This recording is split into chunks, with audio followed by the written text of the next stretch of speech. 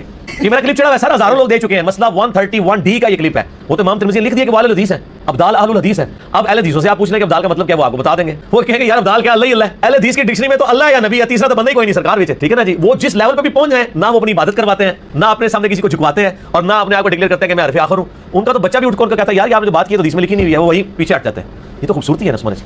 میں ڈاکٹر ذاکر نائک کے بارے میں سن رہا تھا. ڈاکٹر ذاکر نائک کہتے ہیں میں ایک ایئرپورٹ کے اوپر اترا، وہاں ایک ہندو پروفیسر عورت بھاگتی ہوئی، اس نے کہا ڈاکٹر صاحب آپ تو بھگوان ہیں، اور کہتے میرے قدموں میں گرنے لگی تو میں پکڑ لیا. میں نے کہا بی بی کی طرح مروانے لگی ہو. اللہ، یہاں لوگ پاؤں چوم رہے ہوتے ہیں جا کے. سر جس کو اللہ کا تعارف ہے نا وہ کبھی اپنی عبادت نہیں کروا سکتا. اشکات کی تیسری جلد میں ایک چیپٹر ہے کتاب الرقاق، دل میں رقت اور نرمی، سوز و گداز پیدا کرنے والی احادیث. وہ سر آپ حدیثیں پڑھنی شروع کر دینا تو بندے کو نیند اڑ جاتی ہے بندے کی. تو وہ یہ ساری چیزیں تھیں. اس کو پکڑ کے مجذوبیت یا تصوف میں یا یہ کہنا کلندر ہوتے ہیں، یہ وہ اس طرح کی چیزوں میں، یہ مسٹسزم ایک پیرلل میں ایک ریلیجن ہے جو مسلمانوں کے ہاں صوفیت کے نام پہ پایا جاتا ہے، اور ہندوؤں کے ہاں سادھوؤں کی شکل میں پایا جاتا ہے، اور اسی طریقے سے کرسچنز کے ہاں جو ہے اور جیوز کے ہاں جو ہے وہ راہبوں کی شکل میں پایا جاتا ہے. یہ ہر جگہ موجود ہے. باقی اس کا یعنی انہی دین کی بگڑی ہوئی شکلیں ہیں. شریعت میں کوئی ایسا مسئلہ نہیں ہے. وہ کہتے ہیں وہ ابدال ہے جی، ابدال الحدیث پڑھو تو صحیح، اور شام میں ابدال ہوں گے سارے کے سارے. وہ ترمذی میں ساتھ امام ترمذی لکھا ہے کہ امام بخاری کے استاد جو ہے نا امام مدینی کہا کرتے تھے وہ اہل الحدیث ہوں گے. نہ علی ٹھوک جان کے ابدال نہ دیں. اہل الحدیث کا لفظ لکھا ہوا ہے سارے ترمذی کے اندر. مشکار میں بھی آپ تیسری جلد میں پڑھ لیں، کیونکہ بخاری کی حدیث ہے نا کہ ان غریب لوگوں کی وجہ سے اللہ تعالیٰ رزق دیتا ہے دنیا میں لوگوں کو. کیونکہ مسلم شریف میں حدیث ہے جب تک ایک بھی اللہ اللہ کہنے والا موجود ہے نا زمین پہ قیامت نہیں آئے گی. اللہ اللہ سے مراد وہ لوگ ہیں جو سجدے کروا رہے ہیں،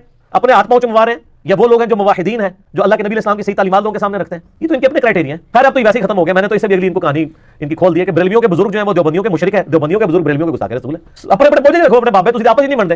سانو کیڑی توس ہے، جاؤ آپس ہی پہلے میچ کھیلو کیڑا جیتا ہے. وہ کہتے ہیں مناظرہ کرو. میں کہتا ہوں یار تسی پہلے آپس ہی مناظرہ کر کے نا فائنل میرل کھیل لیو. میرے فائنل ہونا ہی نہیں ہے، وہ تسی بھی نہیں جتنا. تو یہ ساری کہانی انہوں نے کرائی ہوئی ہے. حاکم میں ایک روایت موجود ہے مولا علی علیہ السلام سے، آپ نے فرمایا کہ اہل شام کو برا مت کہو، وہاں پہ ابدال ہوں گے. وہ ابدال یعنی وہ ابدال کا لفظ پکڑ لیا، ادھر غوث کو تب ابدال انہوں نے رنگ بھرنے شروع کر دیا. الفاظ تو موجود ہوتے ہیں لیکن وہ کون سے ہیں، وہ ترمذی میں آ گئے، وہ اہل الحدیث ہوں گے، یعنی کتاب و سنت پہ چلنے والے ہوں گے. اچھا یہ آپ ان کو کہیں گے جو اسی ہیں جی اے وہابی نے اہل حدیث اسی ہیں، تو سر اپنی مسئلے لکھا کرو انفی بریلوی بریکٹ میں اہل سنت والجماعت، پھر آگے بریکٹ میں اہل حدیث. وہ کہتے ہیں جی او اہل حدیث اور اہل حدیث اور اسی تمہیں سارے کہنا ہے کہ او سنی اور تسی سنی اور تسی تو نہیں ہو. ٹھیک ہے میرے پیارے عزیز دوستوں، بہنوں اور بھائیوں، یہ پوری ویڈیو دیکھ کے ہمیں پتہ لگا کہ تمام کائنات، تمام جہانوں کا ہر چیز کا مالک جو انسان ہے وہ صرف اور صرف ایک اللہ تعالیٰ ہے. اور اس پوری دنیا کی ہر چیز کا نظام جو انسان ہے وہ اللہ سبحانہ و تعالیٰ ہی چلا رہا ہے.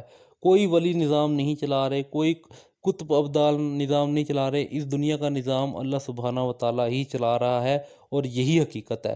امید کرتا ہوں کہ آپ کو میری یہ ویڈیو پسند آئی ہوگی. جزاکم اللہ خیرہ.